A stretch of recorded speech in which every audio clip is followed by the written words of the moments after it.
ये संदूक आपका ही है ना जनाब हेकलर? जी हाँ। हमारे जासूसों को कमतर समझा आपने। क्या ये आपने बनाया है? जी हाँ, मैंने ही बनाया। बहुत माहिर हैं आप। हैकल सुलेमान दिन जरूर तामीर किया जाएगा बैतुल मुकद्दस में।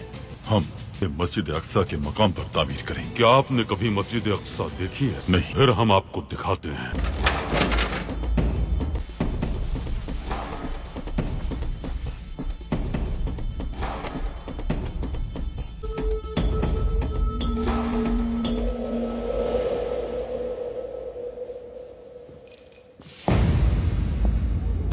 मस्जिद अक्सा